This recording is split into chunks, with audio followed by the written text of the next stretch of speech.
Yo, what's going on, guys? Mush back at it with another video. Got some Steam updates and news for you guys. Looks like a notable Steam feature is in the works, and it's something I've seen people want for a while, and it's something that I'm surprised that more and more platforms haven't figured out a way to implement.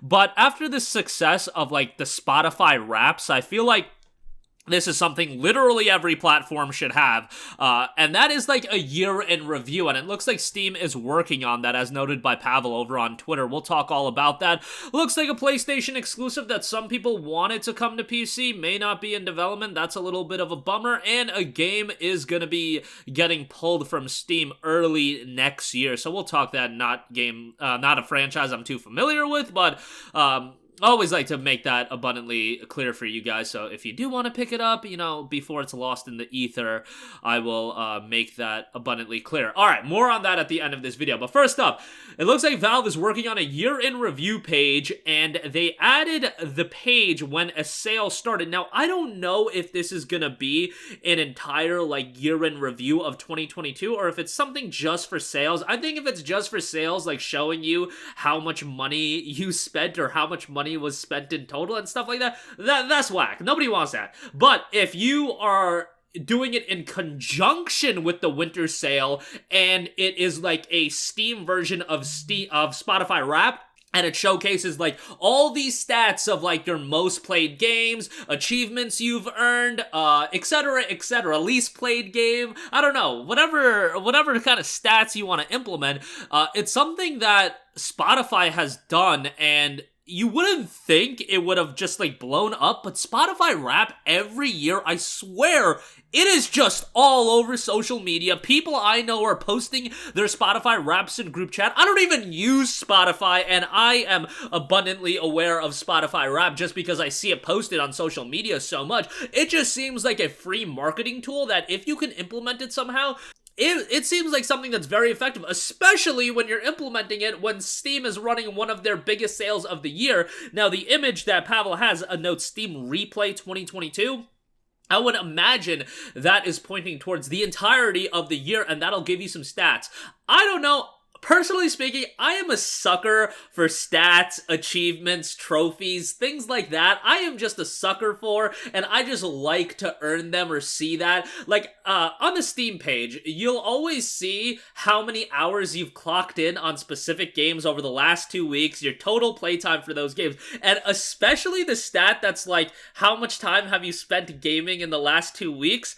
I am such a sucker for that stat, and I'm like, bruh, I gotta build up my Steam hours. I gotta see how much of a goddamn loser I could actually be. But I don't, interpret it as being a loser. I'm just like, yo, I want more Steam hours. I need to play more video games.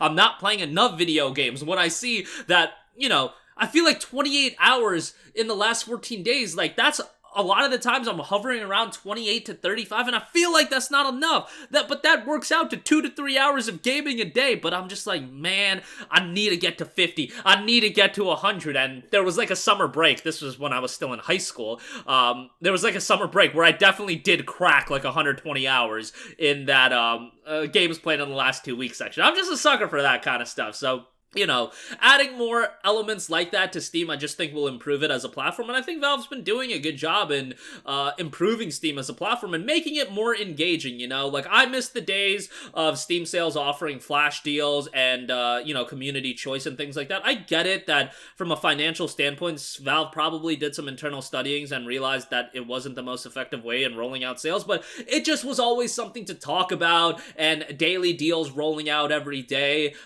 It was always just something to talk about on social media every day. I get it. It's not the effective way to do it, but you gotta figure out other ways to make Steam an engaging platform, and I think something like Steam Replay, it would be very simple to implement, and it would just get people posting stuff on social media.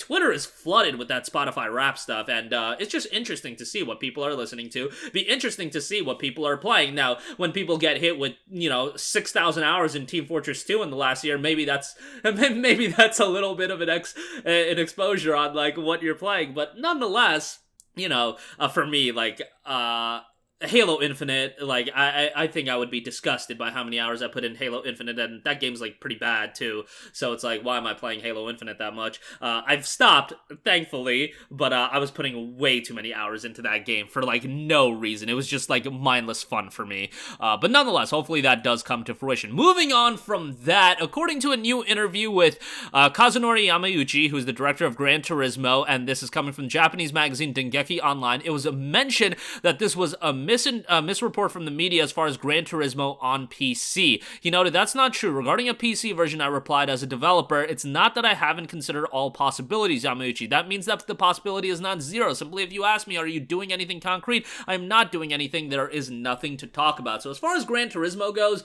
it looks like there is no PC version in development. I wouldn't take that as a definitive statement. We've heard so many times, there isn't a plan for X game on PC.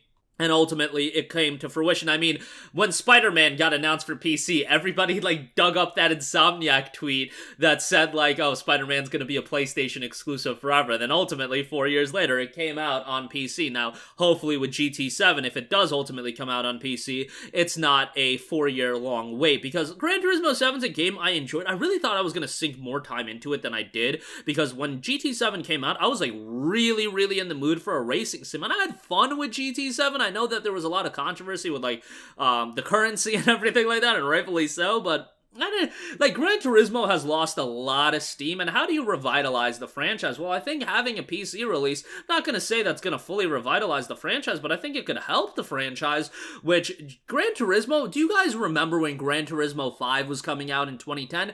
That game had so much hype, so much buzz, and since then, GT6, GT Sport, GT7, they have not been able to build back up to where GT was once at, and Gran Turismo on the PS2 as well, with, like, GT4, like, those games were huge, and even going back to the PS1, like, I remember Gran Turismo 2, my favorite game, that, as in the song, my favorite game, like, that game was huge, and I just feel like Gran Turismo doesn't have that buzz anymore, so you gotta figure out a way to revitalize Gran Turismo as an IP, and not to say the IP is a failure, but far from it, but it's a far cry from, I feel like, where Gran Turismo was at in the past, and a PC release could only help, that's all I'm saying, and it's more money for them, so, like, why not do it? And I feel like PC could use more racing sims, and this is one that has, even if GT isn't where it was once at, it still has some name value, and I think it could do some good to do a Gran Turismo title on PC, so hopefully it comes to fruition at some point, but reportedly it's not in development right now, coming from Kazunori Yamauchi.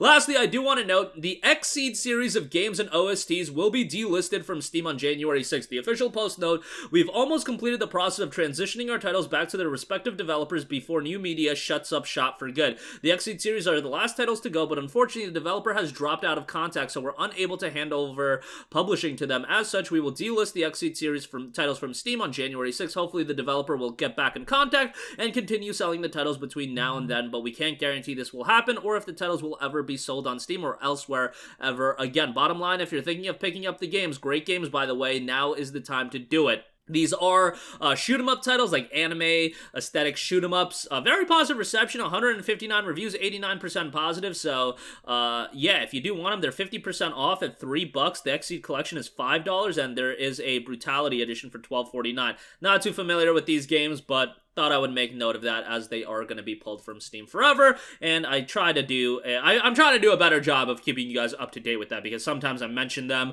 like, after they get delisted, and that does nobody any favors, so thought I would make note of that, but that's going to do it for me. Again, as far as Steam goes, hopefully we get a Steam replay feature coming, you know, soon, maybe at the end of this year. Gran Turismo 7, a PC port, is not in development as of this point, coming from Kazunori Yamauchi, and Xseed, that franchise will be delisted on Steam come January the 6th, early next year, so I believe that's right after the winter sale, so probably the timing works out there. That'll do it for me. Let me know all your thoughts in the comments section down below. As always, guys, thanks for watching, and I will catch you guys in the next one. Peace out. Hey, what's going on, guys? Mush here again. Hope you enjoyed the video. As you guys might know, YouTube's notification system is sometimes a little bit wonky, even if you're subscribed to the channel. Maybe you're not abundantly aware that I uploaded a video. To remedy that situation, make sure you hit the bell notification button. This way, whenever I upload a new video, and I try to upload as consistently as possible, you will be notified directly of the upload, and you can watch it as soon as it goes live. I would really appreciate if you guys hit that button so you can stay up to date with all of the content I'm posting. But as always, guys, thanks for watching, and I'll catch you guys in the next one. Peace out.